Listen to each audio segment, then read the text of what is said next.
Hi, bookish friends. This is Alyssa with Stories and Spoilers, the podcast. This is going to be a bit of a thriller, creepy episode. It's just me. We're going to be discussing Night Watcher by Daphne Woolsoncroft.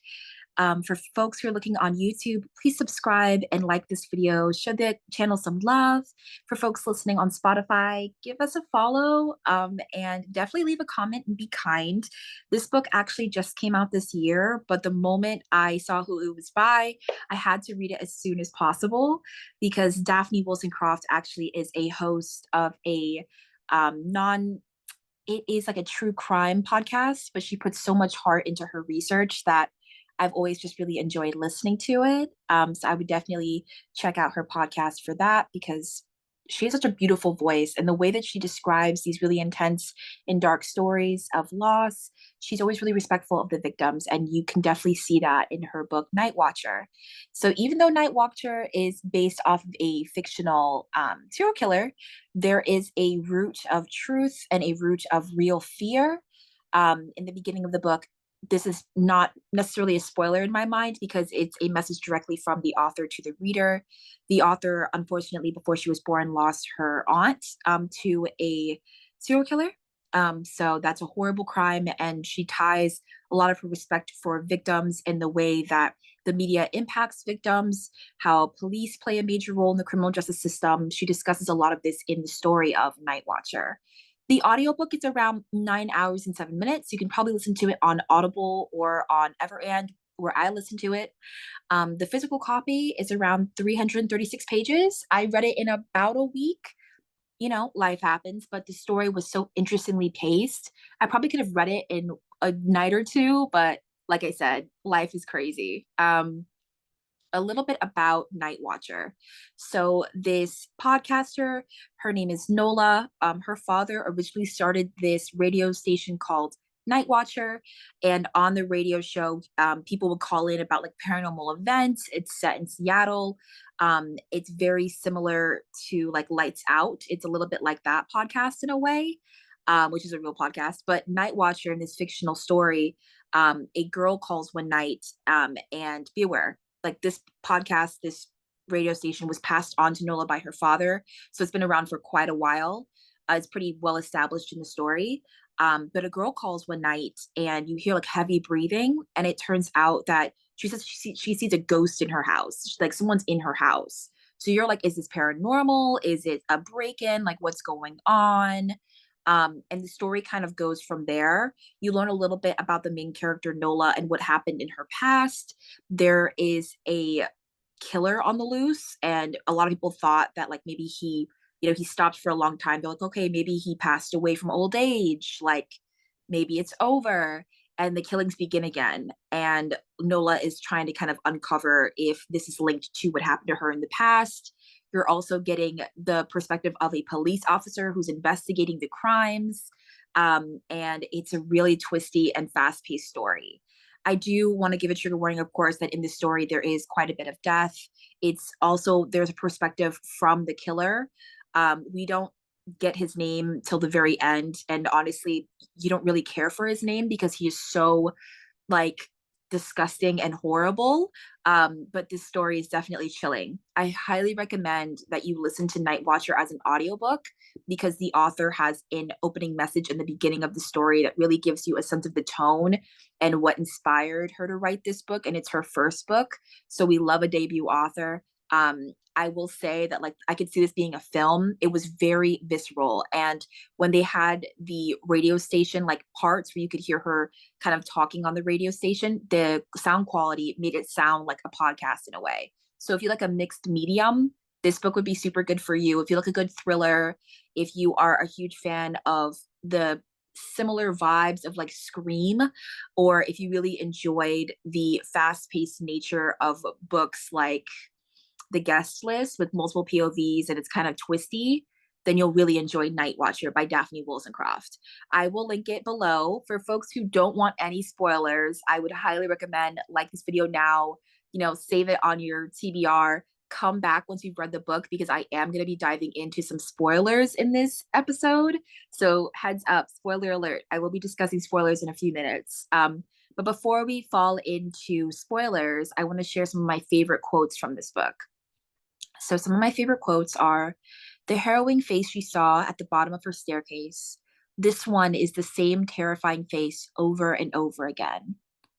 It is hard to let go of being made to feel small and insignificant to one of the only people who feel significant to you. My eyes graze upon the open doorway. Standing on the staircase is a person I recognize instantly, someone I haven't seen in 20 years. He is slightly hidden by the empty stairs. Same stitched mask, same dark clothes. He's looking into this room where he was talked about only moments ago. What made you think it was wearing a mask? Its face didn't look human.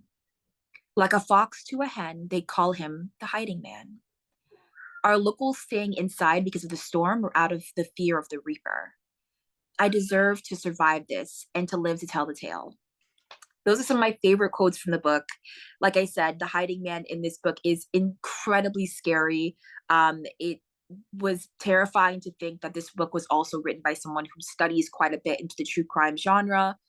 Because a lot of the elements in the story, you'll feel frustrated for the characters and you'll just want to kind of like protect them from this terrifying outside shadow. And it reminded me a lot of the show You, just because there is a major element of stalking in the story. There's so many moments when you are just afraid for the characters. You're afraid for Nola. You're afraid for her father. You don't really know who to trust. So, like I said, I highly recommend Night Watcher. For everyone who has read the book, who wants to hear my thoughts and the spoiler discussion, stay. I'm going into all of it. For folks who do want to read Night Watcher, pause this, come back, and you can hear all the spoiler talk with me. Okay, so we're about to go into the spoiler talk right now. So, what is going on with Night Watcher? Okay, I have my notes. Let's dive into it. So, the main character's dad passed on this radio station to her, right? Night Watcher. Keep this in mind. Okay, he started it, even before Nola was born. Like, he's been doing this. He was super famous for this radio station. So this does jump between timelines as well. We get Nola's perspective when she was a child and when her babysitter was watching her, and that whole horrible stuff happened. But we also get the perspective of Nola in the present. We also get the perspective of Jack, a police officer who was investigating what happened that night to Nola. We also know that the police officer, who's the other perspective, is a friend of the dad's. The dad's name is Chip. I think it's Chick. His name is Chick Straight, and Nola Straight is our other main character. And then the killer, we only know as him through most of the book. So, first things first, the woman who calls Night Watcher, her name is Felicity, and she's saying she sees a ghost in the house, and she was like a child therapist. This is also important. So she's like, "Oh, I see a ghost in the house. It's this guy. His face doesn't look normal." And Nola is like, "Is this person like prank calling us?" Because the girl who called was like, "Am I on the radio station again?" Like, "Oh no." You're like, "Again, girl, what you mean?" Long story short, she does eight. She's like hiding in the closet. She's like, "Oh, I think he's here. I think he's here. I've been hearing knocking on the window. I've been feeling someone staring at me." And then you just hear her scream and the call like drops. And you're like, "Ooh." And Nola's like, "Was that real? Was that a prank?" Like, she's terrified. But when she heard the girl describe the intruder as like the face of a doll, like a ghost face, like he had like stitching in his mask, Nola immediately has like flashbacks to her past when she was a child and she had a babysitter. I think her name was like Mia. And long story short, Mia's like, "Oh, I have an older boyfriend." She's like babysitting Nola when she was like maybe like 8 or 9. Don't quote me on that, but she was a kid. Her parents were out of the house. It was like a Christmas party or something. And the babysitter's like, "Yeah, I have an older boyfriend." And Nola's always asking about her boyfriend. And long story short, she goes upstairs to take a bath. The babysitter hears like something downstairs. And then Nola hears like a thump. And she ends up seeing her babysitter like unalived in the kitchen. Terrifying. She sees the intruder at the bottom of the stairs. She races up to her parents' room. She locks the door. She calls 911. The power goes out. He knocked on the bedroom door, but like didn't go in. And then when the police get there, her mom gets there. Her dad's not there. Like, he's late. But the mom and dad went to the party together. This is also important. So the babysitter is gone. Girl has passed away. She's been taken out by the killer. And then they see on like the wall of the house, it says like, "I'll be waiting" in blood by the killer, which is freaking terrifying. And he goes by the name as the Hiding Man. We also find out that the Hiding Man wrote a poem and sent it to the police about like he's like waiting in the shadows and creepy stuff like that. This, because this is set in Seattle, it felt very atmospheric. It's always raining in the story. It feels very gray. Chick the dad does end up getting there, and there's only one other person who's ever seen the Hiding Man, because like the face and everything, his face is covered by this really creepy mask. And the only other person who ever saw the Hiding Man was this other girl years earlier, because the Hiding Man had killed like three people before he got to Nola and like this situation. You're not really sure why he's killing these specific girls. He killed the babysitter, and then he killed two other girls before that. And you're like, why? Like, what is the thing? Because there's you're not really clear on like what the connection is. But you should definitely keep in mind the dad, because he's a super famous person in Seattle at this point. He's working for the radio station, like his radio station Night Watcher, a lot of people listen to it. So you're kind of thinking like, is the dad somehow connected? Like what's going on? And then you flash forward 20 years later, and they never like catch the killer. Nola's like always thinking about how terrifying that was. She lives in this really nice apartment, and she sees a guy, like she's sitting on her balcony and she sees the park, and there's this guy, and she's like in the shadows but she can't really see him, and he like waves at her and she waves at him, and he starts walking towards her, and then her friend comes into the apartment. She looks back over, the man's gone. Creepy, terrifying, spooky. Her neighbor, she could see across the way, there's no one ever really there. She's like, what was that? Keep in mind the neighbor. So long story short, Nola has this like coworker named like Harvey. She's a kind of a crush on him. He was there the night she got the creepy call. And she is like low key having a crush on him, but also terrified of this caller, wondering if it could possibly be the Hiding Man. No one really knows about what happened to Nola all those years ago, because her family was able to cover it up. She was underage at the time.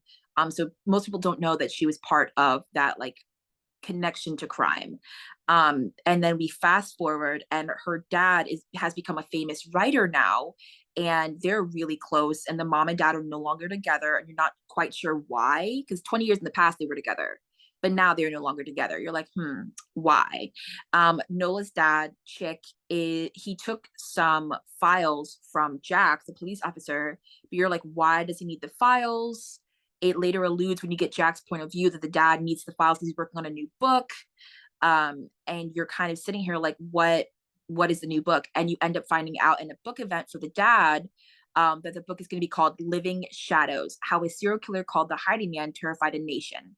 So he did not tell Nola before he was writing a book about pretty much the boogeyman that she experienced. Like he did not tell her. She's pissed. She's been drinking, and she looks over at the book event and she sees the Hiding Man's mask like in the stairwell.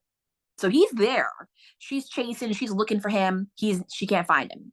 She bumps into a super handsome man at the Strand at the bookstore. And long story short, or it was Powell's, my bad. She bumps into this really handsome guy, and he's holding her dad's like most recent book. And he's like, oh, like, where's the book event? Where's the book event? She's like, it's over there. And he's like, oh, like, what's your dad's next book about? And she's like, it's about this. And he's like, oh, that's so spooky. And she's like, okay, you're kind of like pushing it and making it very weird. Like, back the hell up. So he goes into the area. He's staring at her. She's like, weird. No. She ends up going back to her place. And long story short, like you get Jack's point of view, and how we find out that the dad was seeing the babysitter. Jack ends up getting, the Nola's dad's perspective. He's able to kind of understand from the past. In 2004, when the babysitter died, he is able to get the tea, and it turns out that the dad was sleeping with the babysitter, that he had been with her for about 5 months. So the older boyfriend was actually Nola's dad.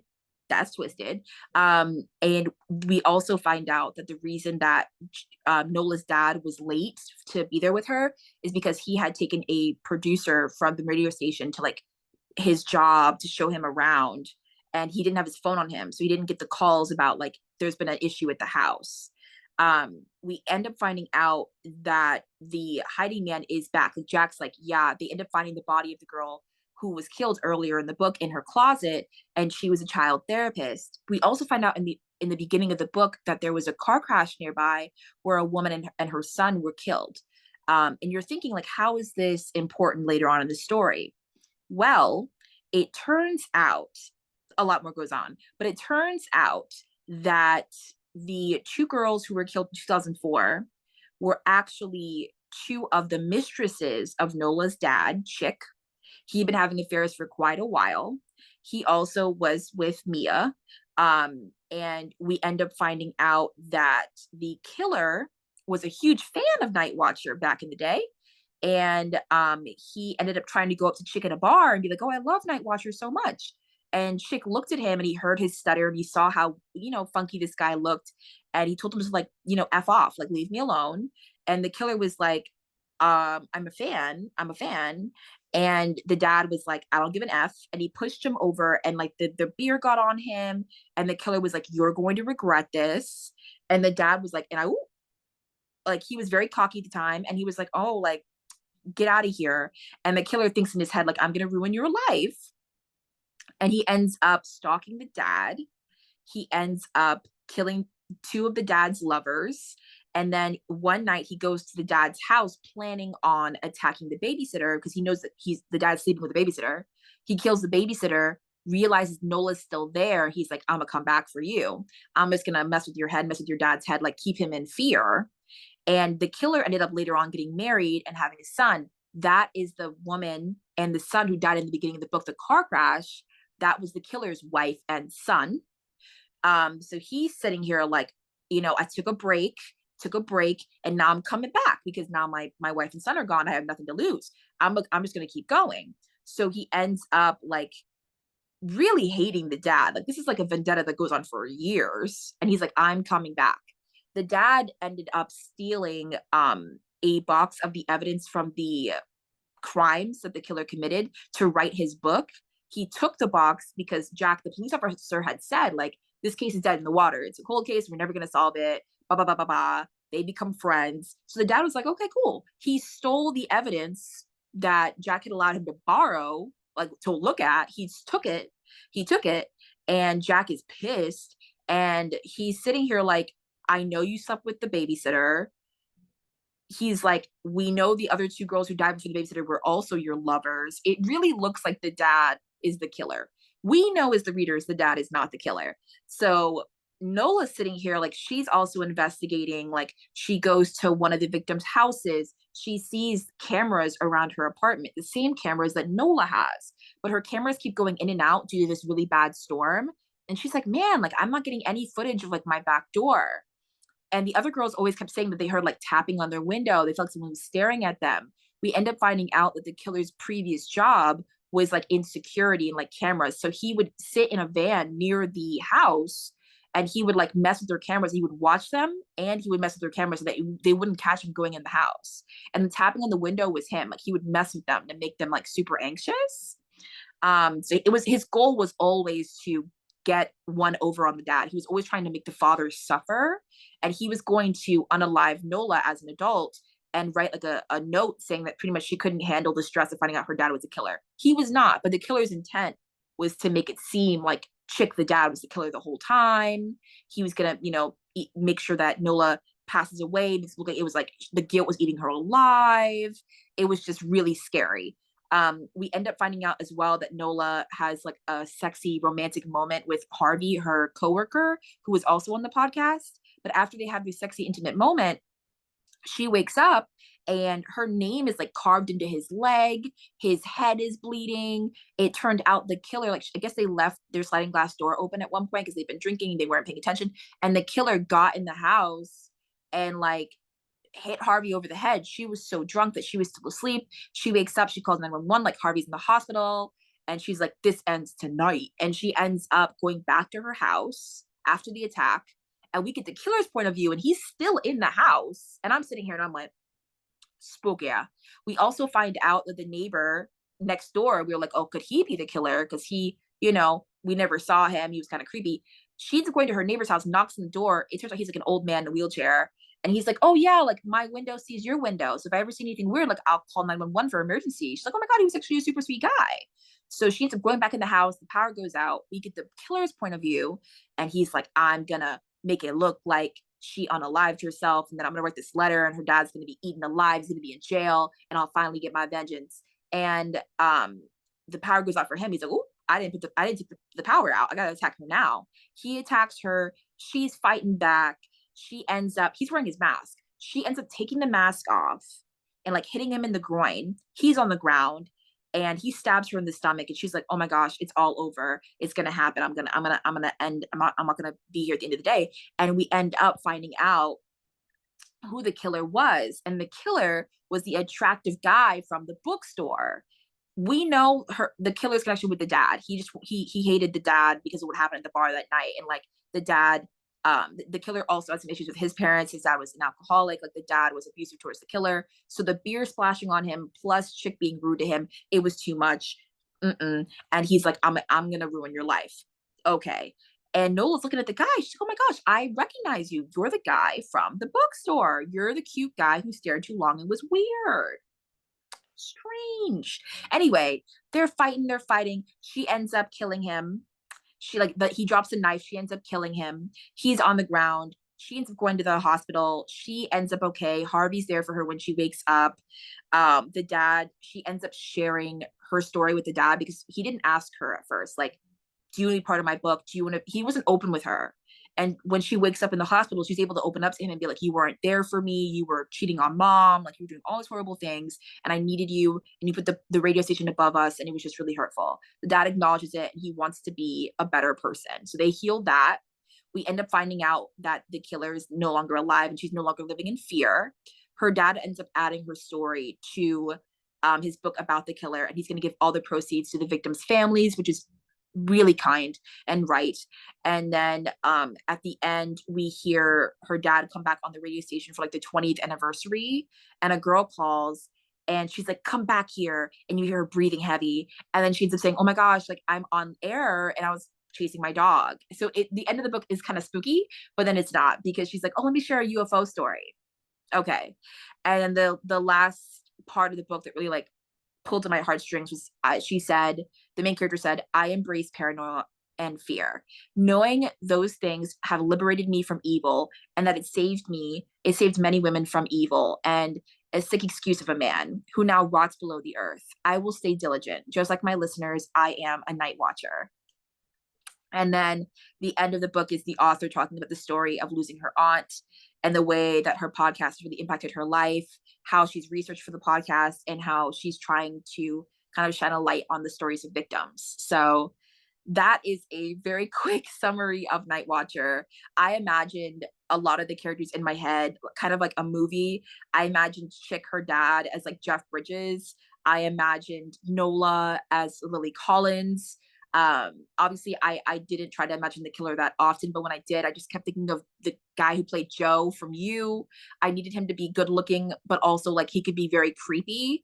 And overall, I really enjoyed reading Night Watcher. I would read another book by Daphne in a heartbeat. This book was spooky. This book was haunting. I would not read this book at night.